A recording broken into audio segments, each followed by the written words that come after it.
ভোটের পর অর্থাৎ ৪ঠা মে ভোটের রেজাল্ট আর আজ ৩০শে মে ২৬ দিন পর বেরোতেই প্রবল ক্ষোভের মুখে পড়লেন অভিষেক বন্দ্যোপাধ্যায়। সোনারপুরে ক্ষোভের মুখে অভিষেক বন্দ্যোপাধ্যায়। কি হলো? অভিষেক বন্দ্যোপাধ্যায়কে লক্ষ্য করে কালো পতাকা, অভিষেককে দেখে ক্ষোভ, বিক্ষোভ এবং চোর স্লোগান। অভিষেককে লক্ষ্য করে জুতো ডিম, অভিষেক বন্দ্যোপাধ্যায়কে লক্ষ্য করে এলোপাথারি চাটি। এবং শুধু তাই নয়, অভিষেক বন্দ্যোপাধ্যায় তার কর্মীর বাড়িতে রইলেন ১ ঘন্টা। তারপরে পুলিশ গিয়ে রেস্কিউ করলো অভিষেক বন্দ্যোপাধ্যায়কে।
সঞ্জু কর্মকার, যার বাড়ির পরিবারের সঙ্গে দেখা করতে যাওয়ার পথেই অভিষেক বন্দ্যোপাধ্যায়কে ঘিরে এই বিক্ষোভ ক্ষোভের ছবি আমরা দেখলাম। কিন্তু প্রশ্ন হলো, কে এই সঞ্জু কর্মকার? সঞ্জু কর্মকারের প্রতিবেশীরা বলছেন যে কোনো ভোট পরবর্তী হিংসার কারণে সঞ্জু কর্মকারের মৃত্যু হয়নি। এছাড়াও একাধিক অভিযোগ প্রতিবেশীদের। কি অভিযোগ দেখুন। যেতে দাও, ওনাকে যেতে দাও। আরে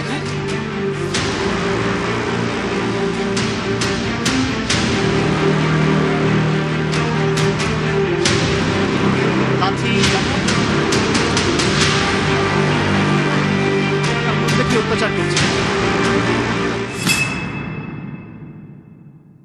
এই সঞ্জু এতদিন আমাদের উপর অনেক অত্যাচার করে গেছে।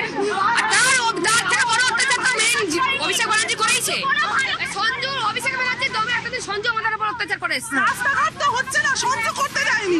সঞ্জুর বক্তব্য ছিল আমিও ভোগ করতে পারবো না, তোমরাও ভোগ করতে পারবে। ২০ বছর ধরে রাস্তার এই অবস্থা কেন, কিসের জন্য? আপনার কাছে উত্তর আছে? আপনি সবাইকে অশান্তিতে রেখে নিজে শান্তিনিকেতনে রয়েছেন। চোর চোর চোর, পিসি চোর, ভাইপো চোর। আমি 10 বার করে অ্যাপ্লিকেশন দিয়েছি, এখানকার লোকালের দিয়েছি, করতে দেয়নি। এই জল দিতে দেয়নি, জল দিতে দেয়নি, এর আলো দিতে দেয়নি। এটা ক্রিমিনাল ছেলে, মেরে গেছে, আমাদের কোনো শোক নেই। একে কেউ মারেনি, একে ঈশ্বর তুলে নিয়েছে, ভগবান তুলে নিয়েছে। রাস্তাঘাট করতে দেয়নি, মানুষকে ভয় দেখিয়েছে, বলেছে মানুষকে মেরে দেবো, বলেছে ভোটের রেজাল্টের পরে এই এলাকার সব মানুষকে গুলি করে মারবো। প্রচন্ড অত্যাচারী, ও নিজে আতঙ্কে মরেছে, আতঙ্কে। এত ক্ষোভ আমাদের অভিষেকের উপর থাকতো না। যদি অভিষেক একটা ভালো ছেলে মারা গেলে আসতেন, তাহলে আমরা এত ক্ষোভ দেখাতাম না। এই ছেলেটা একটা বদমাইশ, গুন্ডা, চোর, মাতাল মানে যত রকম দোষ সব কিছু চরিত্রের মধ্যে ছিল এবং সে নেশা করেই মারা গেছে। অথচ এই তৃণমূল পার্টি এবং তার কাউন্সিলর এই অভিষেকের কাছে মিথ্যা গল্প বানিয়ে আজকে সে যাচাই না করে এত দূর পর্যন্ত ছুটে এসছে একটা বদমাশ ছেলের জন্য। এটা আমরা কিছুতেই মানতে, আর এই তার সর্বনাশের সমস্ত কিছু আমাদের ঘাড়ে চাপিয়ে দিয়ে তারা এখনো আমাদের অত্যাচার চালিয়ে নেওয়ার চেষ্টা এবং তাদের গুন্ডারাজ এখনো চালিয়ে যাওয়ার চেষ্টা। তাদের এখনো চ্যানেল আছে, একটা গুন্ডা তাদের মারা গেছে সেই শোক পালনে তারা শোকাতুর হয়ে পড়েছে। আরো কত গুন্ডা যাতে ওদের মারা না যায় সেই জন্য সেই গুন্ডা বাঁচানোর জন্য, সেই গুন্ডার মরার দোষ আমাদের ঘাড়ে চাপানোর জন্য এত দূর পর্যন্ত অফিসে এই পরিস্থিতিতে এসেছে। সোনারপুরে প্রবল ক্ষোভের মুখে অভিষেক বন্দ্যোপাধ্যায়। দিনভর কি হলো আমরা সেই ছবি দেখলাম। কি অভিযোগ এই সঞ্জু কর্মকারের বিরুদ্ধে, সেই অভিযোগও আমরা প্রতিবেশীর মুখে শুনলাম। কিন্তু পুলিশের ভূমিকা নিয়ে অভিষেক বন্দ্যোপাধ্যায় অভিযোগ তোলেন। কি অভিযোগ তোলেন? কর্মসূচির সময় পুলিশ না থাকার অভিযোগ। মেলে কর্মসূচির অনুমতি আবেদন যখন করেছিলেন অভিষেক বন্দ্যোপাধ্যায়, কিন্তু ফোন করলেও উত্তর মেলেনি, এমনটাই অভিযোগ অভিষেক বন্দ্যোপাধ্যায়। হোয়াটসঅ্যাপের মাধ্যমে জেলা পুলিশ সুপার, আইসি সবাইকে আগে থেকে অ্যালার্ট করা হয়েছে যে এখানে কিছু বহিরাগত লোকেরা জমায়েত করেছে, আপনারা ফোর্স পাঠান ব্যবস্থা নিয়ে।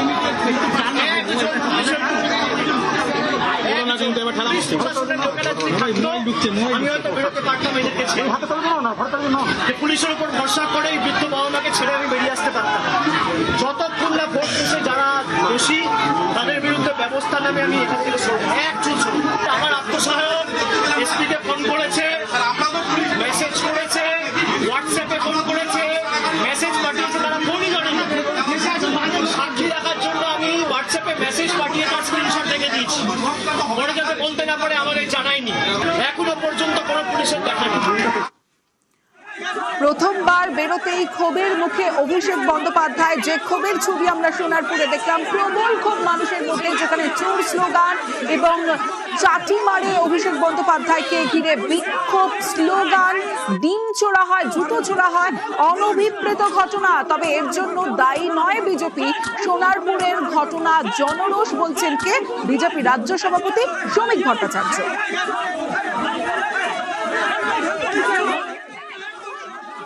কারোর ক্ষোভ থাকতে পারে, বিদ্বেষ থাকতে পারে, কিন্তু এ ধরনের ঘটনা যারা ঘটাচ্ছেন এটা সুস্থ স্বাভাবিক গণতান্ত্রিক সমাজে কাম্য নয়। এর সঙ্গে আমার দল দূর দূর পর্যন্ত যুক্ত নয়। বিরোধী দলনেতা শুভেন্দু অধিকারীকে গাড়ির মধ্যে জীবন্ত পুড়িয়ে দেওয়ার চেষ্টা হয়েছিল উত্তরবঙ্গে।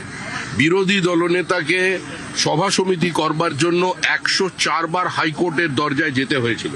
যা অত্যাচার তৃণমূল কংগ্রেস করেছে আমাদের কর্মীদের সঙ্গে, আমাদের মহিলাদের সঙ্গে, আমরা সংযত ছিলাম বলেই আজকে তৃণমূল কংগ্রেস অক্ষত আছে। বিজেপির হয়ে নির্বাচনে প্রতিদ্বন্দ্বিতা করার অপরাধে 5 লক্ষ টাকা জরিমানা দিয়ে বিধায়ক পদপ্রার্থীকে তাকে বাড়ি ঢোকানো, অত্যাচার কিছু বাদ রেখেছে?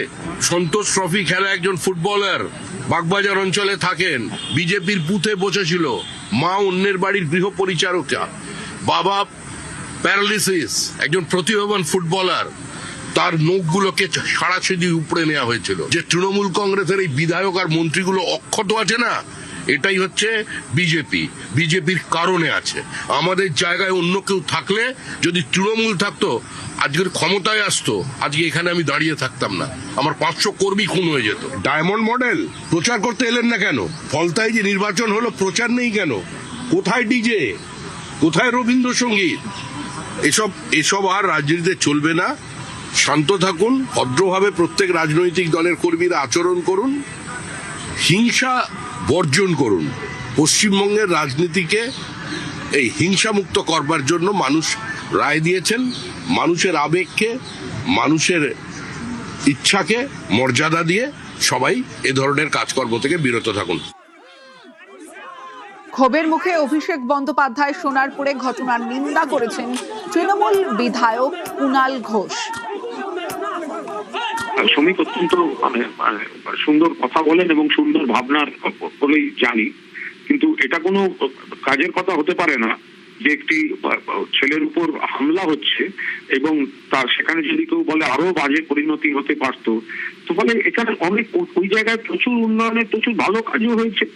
আবার কারোর জন্য কোথাও যদি কোনো ক্ষোভ থাকে তো তার বহিঃপ্রকাশের তো এইটা কোনো পদ্ধতি হতে পারে না। মানুষ কি কোনো উপকার পাননি? এখন একটা হঠাৎ একটা রেজাল্ট হয়েছে বলে সবাইকে এখন অন্য কথা বলতে হচ্ছে, সে তো একটা সময় সময় হয়, কিন্তু তা বলে পুলিশ দাঁড়িয়ে দাঁড়িয়ে দেখবে এতক্ষণ ধরে এটা হবে, যেখানে পুলিশকে জানিয়ে তিনি গেছেন, মানে এটা বাঞ্ছনীয় নয়। যে ঘটনা ঘটেছে একদম বাঞ্ছনীয় নয়। সোনারপুরে পুলিশ উদ্ধার করে অভিষেক বন্দ্যোপাধ্যায়কে, তারপরে অভিষেক বন্দ্যোপাধ্যায়কে নিয়ে যাওয়া হয় হাসপাতালে এবং যে ছবি দেখাচ্ছি, অভিষেক বন্দ্যোপাধ্যায়ের কোনো গুরুতর আঘাত নেই, বুকে কয়েকটি কালশিটে রয়েছে, হাসপাতালে ভর্তির প্রয়োজন নেই। বাইপাসের ধারে অ্যাপোলো জানিয়ে দিয়েছে, অ্যাপোলোর তরফে চিকিৎসকরা জানিয়ে দিয়েছিলেন ভর্তির প্রয়োজন নেই, বেড রেস্টের পরামর্শ দেওয়া হয়েছে। শুধু তাই নয়, যখন মিন্টো পার্কের কাছে যে বেলভিউতে যখন নিয়ে যাওয়া হয়, সেখানে বেলভিউর চিকিৎসকরাও জানিয়ে দেন ভর্তির প্রয়োজন নেই অভিষেক বন্দ্যোপাধ্যায়কে। প্রথমে অভিষেক বন্দ্যোপাধ্যায়কে ভর্তি নেয়নি অ্যাপোলো হাসপাতাল এবং সাংসদকে বাড়িতে বিশ্রামের পরামর্শ চিকিৎসকদের। ঠিক কি বলা হয়েছে চিকিৎসকদের তরফে জানাবে শাশ্বত, রয়েছে আমার সঙ্গে। শাশ্বত।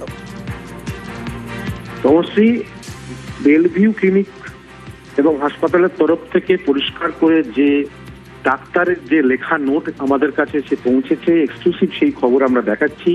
তাতে পরিষ্কার করে বলা হয়েছে যে patient came to the hospital and got check, তার মানে হচ্ছে যখন অভিষেক বন্দ্যোপাধ্যায়কে এখানে আনা হয় ডাক্তাররা তাকে পরীক্ষা নিরীক্ষা করেন।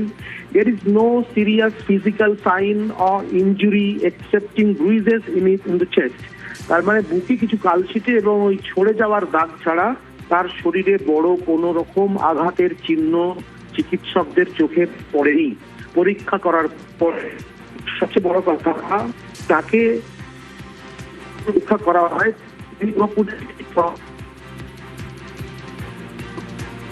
শাশ্বত, শোনা যাচ্ছে, তোমার কথা স্পষ্ট নয়, আরো একবার বলার জন্য বলবো। ডাক্তাররা যখন তাকে পরীক্ষা করেন তখন পরিষ্কার করে দেখা যায় তিনি সজ্ঞানে আছেন এবং ওরিয়েন্টেশনের মধ্যে আছেন। চিকিৎসকের পরিভাষায় যাকে বলা হয় ফুললি কনসাস অ্যান্ড ওরিয়েন্টেড। তাই ডাক্তাররা লিখে দিয়েছেন এই নোটে যে তাকে ভর্তি করার কোনো দরকার নেই।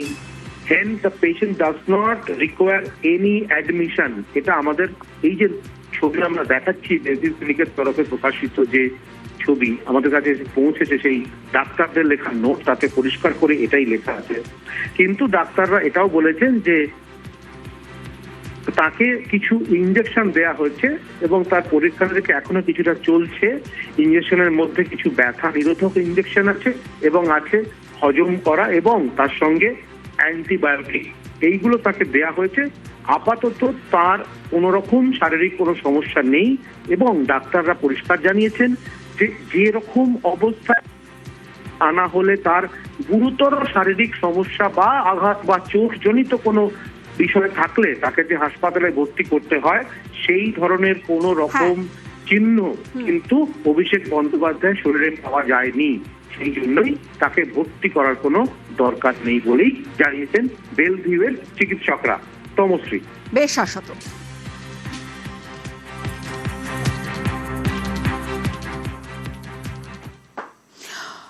রোষের মুখে আজ অভিষেক বন্দ্যোপাধ্যায়, প্রবল ক্ষোভ আমরা দেখলাম, কিন্তু তৃণমূল জামানায় আক্রান্ত বিজেপি নেতারাও। কয়েকটি ঘটনা আপনাদের দেখাবো এক নজরে। এক্স হ্যান্ডেলে পোস্ট করেছেন একাধিক বিজেপি নেতা। ভোট প্রচারে আক্রান্ত জেপি নাড্ডা, প্রথমে দেখাবো আপনাদের। জেপি নাড্ডা ভোট প্রচারে গিয়ে আক্রান্ত হয়েছিলেন এবং সেই ছবি আপনাদের দেখাচ্ছি। কবের ঘটনা এটা? 10ই ডিসেম্বর 2020। জেপি নাড্ডার গাড়িতে হামলা হয়, অর্থাৎ তার কনভয়ে হামলা, এবং সেই ছবি আপনাদের দেখাচ্ছি। শুধু তাই নয়, কোচবিহারে শুভেন্দু অধিকারীর কনভয়ে হামলা হয়। ত্রাণ দিতে গিয়ে আক্রান্ত হন সাংসদ খগেন মুর্মু এবং 5ই আগস্ট 2025 যেখানে আক্রান্ত হন এবং 6ই অক্টোবর 2025 আক্রান্ত বিজেপি বিধায়ক শঙ্কর ঘোষ এবং খগেন মুর্মু। তৃণমূল আমলে আক্রান্ত বিজেপি নেতারা। এক্স হ্যান্ডেলে পোস্ট একাধিক বিজেপি নেতার। দেখাবো আপনাদের 2020 সালে দক্ষিণ 24 পরগনায় আক্রান্ত জেপি নাড্ডা। তখন বিজেপির সর্বভারতীয় সভাপতি জেপি নাড্ডা। 21 বিধানসভার প্রচারে আসেন জেপি নাড্ডা। 2020 সালে দক্ষিণ 24 পরগনায় আক্রান্ত জেপি নাড্ডা। দেখুন, দেখাচ্ছি আমরা। 2020 10ই ডিসেম্বর জেপি নাড্ডাকে আক্রান্ত হতে হয়। তখন বিজেপির সর্বভারতীয় সভাপতি জেপি নাড্ডা 21 বিধানসভার প্রচারে এসেছিলেন তিনি। 2020 10ই ডিসেম্বর সেই সময়কার জেপি নাড্ডার গাড়িতে হামলা।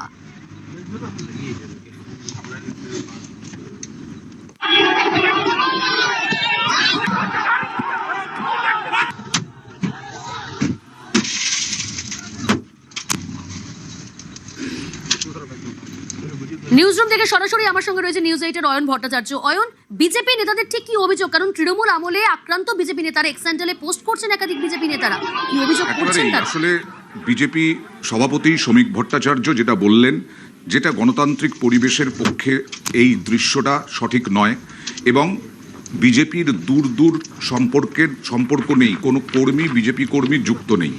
কিন্তু এটা মনে করিয়ে দিয়েছেন সোশ্যাল মিডিয়ায় যে এটাই নিয়মিত সংস্কৃতি ছিল তৃণমূলের আমলে। শুধু বিজেপি কর্মীরা আক্রান্ত হয়েছেন তাই নয়, এই যে বিভিন্ন ছবি দেখাচ্ছ তোমরা, এই বিজেপি কর্মী শুধু আক্রান্ত হননি তৃণমূলের আমলে। সোশ্যাল মিডিয়ায় আজকে বিজেপি নেতৃত্ব মনে করিয়ে দিচ্ছেন যে কেন্দ্রীয় নেতৃত্ব থেকে আরম্ভ করে রাজ্য নেতৃত্ব, এমনকি তৎকালীন বিরোধী দলনেতা শুভেন্দু অধিকারী যিনি এখন মুখ্যমন্ত্রী, কিভাবে তাদের ওপরে হামলা হয়েছে। যে ছবিগুলো দেখাচ্ছ যে জেপি নাড্ডার ওপরে হামলা, জেপি নাড্ডা দক্ষিণ 24 পরগনায় গিয়েছিলেন 2020 সালে, সেই সময় পাথরের পর পাথর ছোড়া হয়েছিল এবং সেখানে যদি বুলেট প্রুফ গাড়ি না থাকতো, সেই বুলেট প্রুফ গাড়ি না থাকলে যথেষ্ট আঘাতপ্রাপ্ত হতে হতো জেপি নাড্ডাকে। এই এই ন্যারেটিভ বিজেপি এগুলো মনে করিয়ে দিচ্ছে যে তৃণমূলের আমলে নিয়মিত এইটাই সংস্কৃতি ছিল, গণতান্ত্রিক পরিবেশ একেবারেই ছিল না। যেমন বিরোধী দলনেতা, তৎকালীন বিরোধী দলনেতা শুভেন্দু অধিকারী 2রা মে নন্দীগ্রামে যখন তৎকালীন মুখ্যমন্ত্রীকে হারিয়েছিলেন, প্রথমবার হারালেন, সেই দিন রাতে হামলা হয়েছিল শুভেন্দু অধিকারীর গাড়ির ওপরে।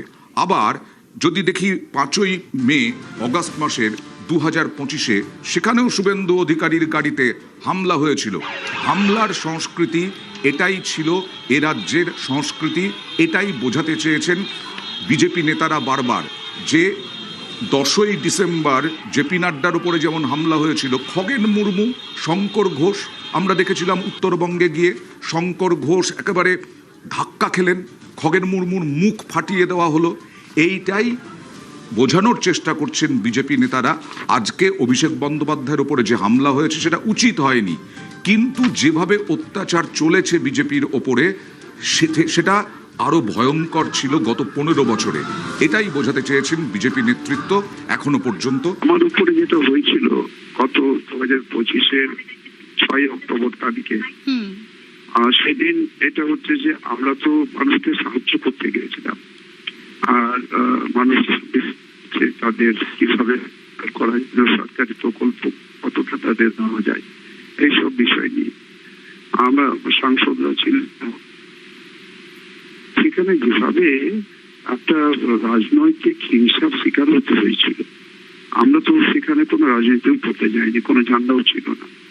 তো ওরা আমাদের উপরে আক্রমণ করেছিল এবং আপনারা শুনেছেন, দেখেছেন, আপনাদের চ্যানেলের থেকেও সমস্ত দেখেছেন, সব চ্যানেল ছিল, এবং ওরা সরাসরি বলেছে এটা হচ্ছে এখানে বিজেপির কোনো জায়গা নেই, এখানে তৃণমূল কংগ্রেসের সব আছে, তৃণমূলেরাই থাকবে, বাকিরা আপনারা সব চলে যান, আপনারা সব হচ্ছেন বিজেপি থেকে যারা এসছেন সব, আমরা সব দিদির লোক, আমরা চলে যাওয়ার মুখে তারপরে আমাদের পেছনে ধাওয়া করেছে, গাড়িতে ওঠার পরে কাঁচ ভেঙেছে, তারপরে পাথর ছুঁড়ে আক্রান্ত হতে হয়েছে। পশ্চিম বাংলার মানুষ এখন ওরা যেভাবে অত্যাচারিত হয়েছিল, তো এটা তো অনেক কম, কিছুই করেনি। তো আজকে ওরা বলে পরে কি করছো? আর যদি পশ্চিমবাংলায় বিজেপি সরকার না আসতো, তৃণমূলের সরকার হতো, তাহলে পশ্চিমবাংলা তো পশ্চিমবাংলা হতো না, বাংলাদেশও করতো, পশ্চিম বাংলাদেশ করতো, আগুন জ্বলতো।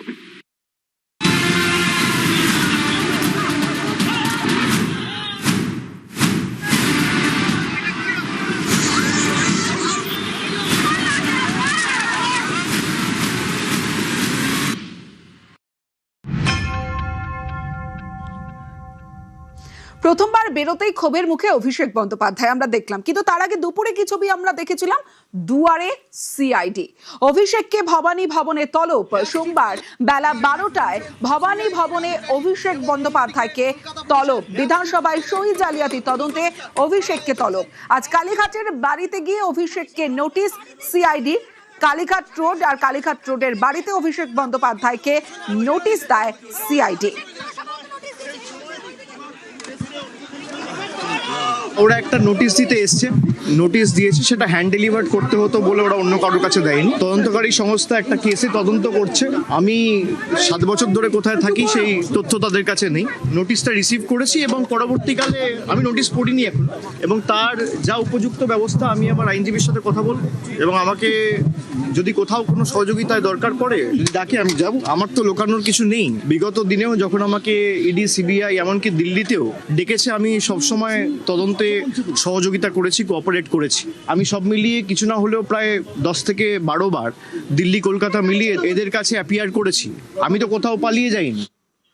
সই জালিয়াতি তদন্তে অভিষেককে নোটিশ দিয়েছে সিআইডি। প্রথমে হরিশ মুখার্জি রোডে শান্তিনিকেতনে যায় সিআইডি আধিকারিকরা, আর সেখানে শান্তিনিকেতনে 35 মিনিট অপেক্ষা করেন তদন্তকারীরা। শান্তিনিকেতন থেকে কালীঘাটের রোডে পৌঁছয় সিআইডি। কালীঘাট রোডের বাড়িতে অভিষেককে নোটিশ সিআইডি। রাজনৈতিক এগুলো নিজেদের স্বার্থ রয়েছে, সে কারণে অপব্যবহার, ক্ষমতার অপব্যবহার যদি কেউ করে, ক্ষমতায় বেশি দিন তারা টেকে না। তো আমরা এই লড়াইয়ের ময়দান থেকে সরবো না। এসব করে আমাকে আগেও দমাতে পারেনি, আমি আগামী দিনেও মাথা নত করার ছেলে নয়।